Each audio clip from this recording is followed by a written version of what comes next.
LawSikho's thorough newspaper analysis for 21st October 2023. चले आज के एजेंडा की तरफ चलते हैं. We'll be talking about some interesting facts on the international humanitarian law with respect to Israel and Palestinian war. The editorial we have taken is from the Indian Express, which talks about how international humanitarian law views forced displacement and human shields. Then we'll be talking about some news update, which include the national news, international news, important days, awards and sports. Lastly, we'll be talking about some legal update, which is coming from the Honorable Supreme Court and High Court of different states in India. Now, let us start with how international humanitarian law views forced displacement and human shields. Now, it's a very technical editorial because it uses two terms, which is human shields and forced displacement. Now, these two concepts are taken from the international humanitarian law. Why are we talking about it? We are talking about it in the perspective of the Palestinian and the Israel war that is happening. Now, the first topic we'll be discussing is with respect to human shields. Okay, now, the context behind is that United States President Mr. Joe Biden said that and accused Palestinian militant group Hamas of using innocent Palestinians as human shields. So what the president has said that the innocent, the people who don't have any fault. So Palestinian group, which is Hamas, is using that the innocent people as human shield, as a people who are standing in front of them. Israel has actually long accused Hamas of using human shield, or Israeli PM Benjamin Netanyahu said targeting our civilians while hiding behind their civilians. So what the statement means that you're targeting the civilians and you are targeting by hiding behind their civilians. So both the sides, civilians have been targeted and human shields are being taken as the innocent people. Meanwhile, this too has been long-standing grip among those behind the Palestinian cause. Now, Arab leaders worry that such displacement will not only create a refugee influx in neighboring countries, which include Egypt, Jordan, also permanently put the Holy Land under Israeli occupation. So the displacement that is happening, the forced displacement that is happening, moving people from one place to another, will obviously create a refugee environment where people will move to different neighboring countries, which is Arab countries. So it's also a matter of concern for them as well. Now, let us understand the concept of human shield in perspective of the international humanitarian law first. Okay. Now, what is the term human shield? Human shield is used in the international humanitarian law with respect to the civilians, the innocent people who are not involved in the war, whose presence or movement is aimed or used to render military targets immune from military operations. Okay. Now, the important here we need to understand here is that protected persons do not literally have to be used as a protective shield from, say, against a hail of bullets to be deemed as human shield. Even forcing them to remain near military targets or placing military targets in or adjacent to the same building where civilians are, residing is constituted as human shield, which means that if you are putting military targets in a building which is adjacent to the people living, innocent people or civilians living, or you're putting the military targets or placing the military targets adjacent or diagonal to the people living is also termed as human shield. That means you are using them as human shields. Also, civilians are not the only protected persons in war.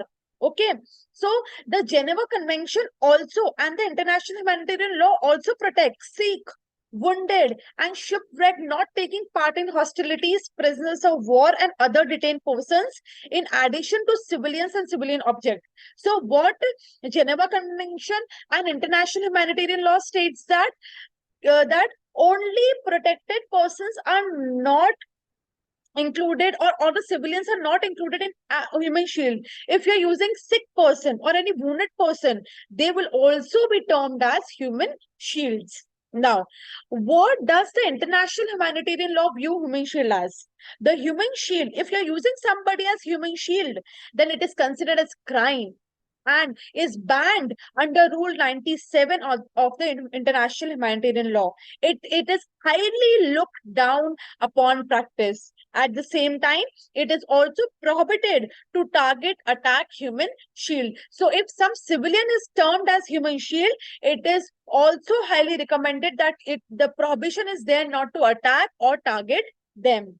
There is really only one way in which a civilian or a protected person can lose immunity from attack, and that is direct participation in hostilities. Okay. Now, here in the present case in Gaza, things are complicated by population density first. There's simply no place in the strips from Hamas combatants to exist without putting civilians in danger. So ultimately, what is happening, because of the population density, people don't have a safe place to move. However, regardless of whether Hamas intentionally uses civilians' homes for military purposes or does it simply out of necessity, it would not be legal for Israel to attack those targets. So if the civilians' homes are being used by Hamas out of necessity or they are compulsory using it, Israel does not have any right to target them. So it's very illegal of them to target. Now, let us understand what is forced displacement. So by the term forced displacement mean moving around. We are moving the civilian from one place to another. Now, Israel ordered recently hundreds and thousands of civilians to evacuate from northern Gaza within a span of 24 hours. Okay. Under the statute of the International Criminal Court, ordering the displacement of the civilian population for reason related to conflict, unless the security of the civilian involved or imperative military reasons so demanded, constitute forcibly displacement. So what does it say? If you are ordering a displacement, a movement of civilian from one place to another, unless there is some security reason or there is military reasons or demand, it constitutes that you are forcibly displacing them from one place to another.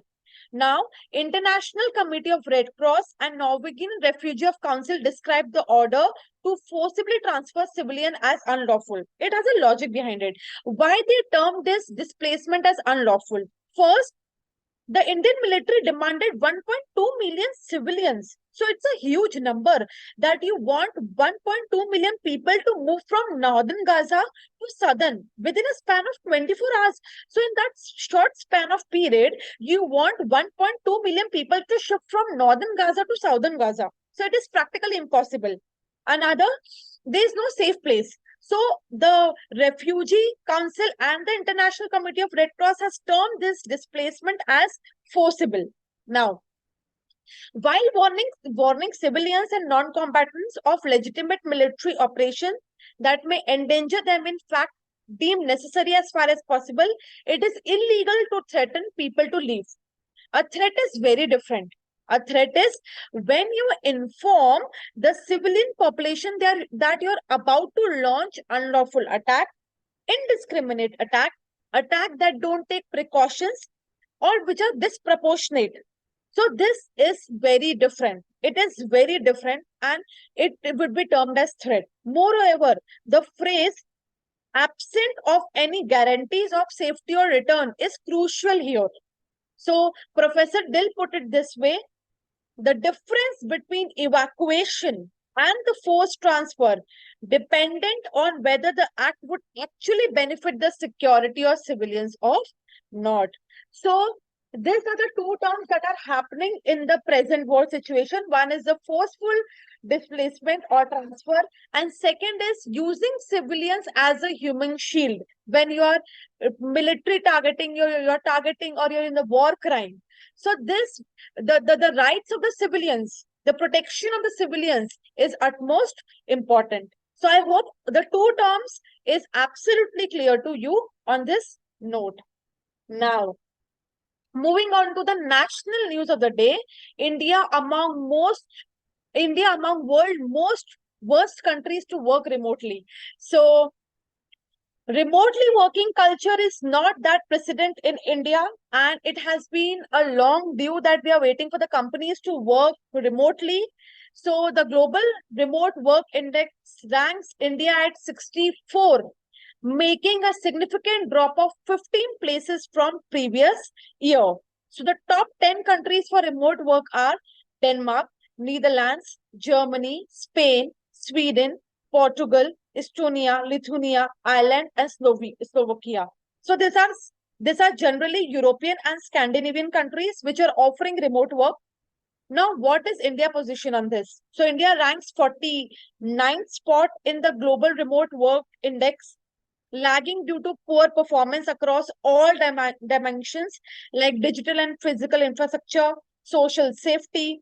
Notably, India's e-infrastructure ranks at a below 95, reflecting challenges in both affordability and quality of internet connection. Now, what are the regional perspective? Compared to its neighboring country, India outshines. Pakistan is ranked 93rd and Nepal is ranked 89th. So, in terms of the neighboring country, we are in a better position. But when it comes to the overall report as a world, as a whole, we are the worst countries to work remotely. Now, India slipped to 45th position out of 47 on the country's pension index 2023 as compared to 41st position out of 44 countries in 2022. According to 2023 Mercer CFA Institute Global Pension Index Survey, India's retirement system has shown some improvement compared to 2022. The Netherlands has reclaimed the top position on the list, while Iceland and Denmark secure second and third spots respectively. So there are various index, global pension index, we rank 45th. Okay? Now, these are the particular index coming up, and India's ranking is almost on the lower side of the list. Now, Arunachal Pradesh approves constitution of Special Tiger Protection Force for 3 tiger reserve. The Arunachal Pradesh State Cabinet on 18th October 2023, the constitution of Special Tiger Protection Force in the state of 3 tiger reserves of the state, namely, which is Namp-Dapaha, Pake and Kamlang. The decision will result in the creation of 336 regular posts in the state. Now, the cabinet has also approved the amendment of Arunachal Pradesh State Industrial and Investment Policy 2020 and framing of Arunachal Pradesh Home Guard Rules 2023 along with others. Now, the cabinet observed that this will lead to protection of tigers and their habitats, protection of wildlife habitats, and prevention of other illegal activities in their tiger reserve. So this is a very phenomenal move which is coming from the Arunachal Pradesh government, which have approved the Special Tiger Protection Force for 3 tiger reserve. Virat Kohli beats Sachin Tendulkar. On October 19, Virat Kohli became the fastest hitter in the cricket history to reach 26,000 international runs, breaking the record held by master blaster Sachin Tendulkar. Virat Kohli is now the 4th highest run scorer in the world cricket. The top 3 are Ricky Ponting, Kumara Sangakkara and Sachin Tendulkar. Kohli got past Mahela Jayawardene, who now stands at number 5th in the list of the highest run scorers in the cricket. So Virat Kohli has beaten master blaster Sachin Tendulkar on fastest hitter in the cricket history in India. Important days की तरफ चलते हैं. Police Commemoration Day, which is observed on 21st and celebrated on 21st of October by Union Home Minister and Minister of Cooperation Shri Amit Shah, will pay homage to the martyrs on the Police Commemoration Day at National Police Memorial in New Delhi. Now, let us understand the background. On 21st October 1959, 10 valiant policemen laid down their lives in an ambush led by heavily armed Chinese troops at Hot Spring, Ladakh. On October 21st, it is observed in commemoration of these martyrs and of all other police personnel killed on duty. In recognition of their sacrifices and their paramount role in national security integrity, Prime Minister Shri Narendra Modi dedicated National Police Memorial Chanakyapuri, New Delhi to the nation on Police Commemoration Day 2018. Police Commemoration Day is celebrated on 21st of October and is observed across the country, and homage is paid to the police martyrs with the main function organized at National Police Memorial, which is customarily presided over by the Union Home Minister. So Police Commemoration Day observed on 21st of October, celebrated this year. International news की तरफ चलते हैं. Dwarf planet near Mars could help us find alien life. A dwarf planet near Mars could help astronomers in their search for alien life, as more research has been done into its abundance of organic matter. So a planet named Ceres lies in the asteroid belt named between Mars and Jupiter, and scientists have found that from these asteroids, the plant holds a host of complex organics. The discovery of organic matter on a planet and how widespread it is points to the existence of life, as it points to the presence of oxygen, hydrogen, carbon, which are all needed to sustain life. So dwarf planet named Ceres, planet near Mars and Jupiter, can help us find alien lives. A very interesting news for, in terms of astronomy. Now, Climate Change Conference 28 Prez seeks plans to cut 22 gigatons of greenhouse emission in 7 years. Now, Sultan Al Jaber, the 2023 UN Climate Change Conference President, has asked 198 member countries for plans to cut 22 gigatons of greenhouse emission in next 7 years to keep the global warming of 1.5 degrees Celsius above pre-industrial levels. Al Jaber asked the parties to join the COP28 pledge for tripling global renewable capacity by 2030. Now, Intergovernmental Panel on Climate Change has said global emission need to fall by 43% relative to 2019 level to keep global warming under 1.5 degrees Celsius. So it's a very important move in terms of global warming and the climate change that is happening in our countries, in the world per se. We need to work on climate change in a unified form so that we can achieve this particular target. Now, let us talk about the organization. Intergovernmental Planet on Climate Change is an organization which is created in 1988 by the World Meteorological Organization and the United Nations Environmental Programme. And the objective of this particular organization is to provide government at all levels with scientific information that they can use to develop climate policies. Now, the reports of this organization are also a key input into international climate change negotiation. And the chairman of this organization is Jim Sikia. The chairman is Jim Sikia. So, a very important point in terms of climate change. Now, legal update की तरफ बढ़ते हैं. Litigants become disillusioned. Supreme Court expresses anguish at long pendency of civil cases, issues direction for speedy disposal. Now, this is coming in the case of Yashpal Jain versus Sushila, Devi and others, in which the girl committed suicide by getting herself on fire due to physical and mental torture committed by her in-laws demanding dowry. Supreme Court convicted the appellant under section attempt abatement of suicide, which is 306 IPC, 498 cruelty against married women with section 34. Her dying declaration, even while suffering burn injury, proved critical in the end, even as her own father and all other witnesses had turned hostile in this case. The court observed that dying declaration made while suffering burn injuries up to 70 to 80% would be acceptable if made consciously. Now, the court said that in this detailed judgment summarized the key principle related to dying declaration as laid down in Vikas versus State of Maharashtra, where the court said corroboration is not necessary, scrutinize and ensure that it is not imagined. Corroboration requires in cases of suspicious dying declaration, eyewitness prevails over medical opinion, and reject declarations made while being unconscious or suffering from infirmity. But the court, because of the fact that his own father and witnesses turn hostile, Supreme Court expresses anguish at long pendency of civil cases and issues direction for speedy disposal.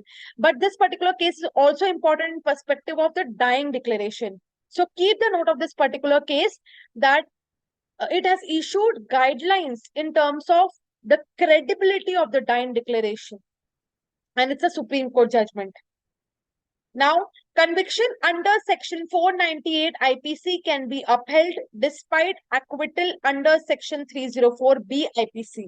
Now, in this case, which is given by Honorable Supreme Court in Parangauda versus State of Karnataka, the court stated that Supreme Court has issued slew of direction to ensure the speedy disposal of cases. While delivering judgment in civil appeal, the bench noted with anguish that litigating started in the trial court in 1982 has dragged on for 43 years.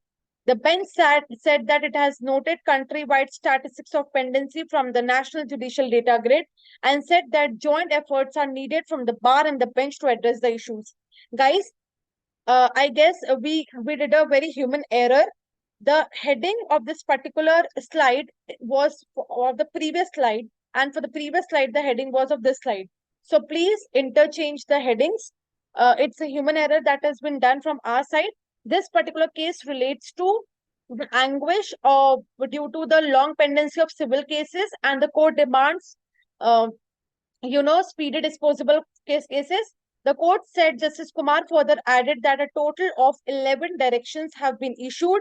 Directions have been issued to the Chief Justice of High Court to form committees to monitor the pendency of cases. The committee shall meet at least once 2 months and shall monitor old cases, especially those pending over 5 years. The court has put in an anguish over the long pendency of civil cases, and the bench was headed by Justice S. Ravindra Bhatt and Justice Arvind Kumar. The last case coming from the Honorable Supreme Court, which relates to the Sarfasi Act, which is Surinder Pal Singh versus Vijaya Bank and others, where the court held that borrower has a right to redeem available till sale certificate is registered and possession is handed over. The court said while deciding an appeal, settled the issue of right of redemption of mortgage property by a borrower under unamended Section 13(8) of the Sarfasi Act. The bench was comprising of Honorable Justice Vikram Nath and Rajesh Bindal, where the court held that unamended Section 13(8) of Sarfasi Act, the right of borrower to redeem the mortgage property would be available until the sale certificate is registered and the possession is handed over. So the right of the borrower to redeem the mortgage property would still be available, and this is a very important case in the Sarfasi Act, which relates to the unamended Section 13(8) provisions of the particular Act. Now, just a small note, please interchange the headings of both the slides previously noted. It's a human error from our side. Apologies for that. Now, that's all for the today's news update and the legal news. If you want to revise the previous TNA, do attempt our daily quiz, which is coming in the description of this particular TNA, which will help you to clear exams swiftly. And thank you for watching. Take care.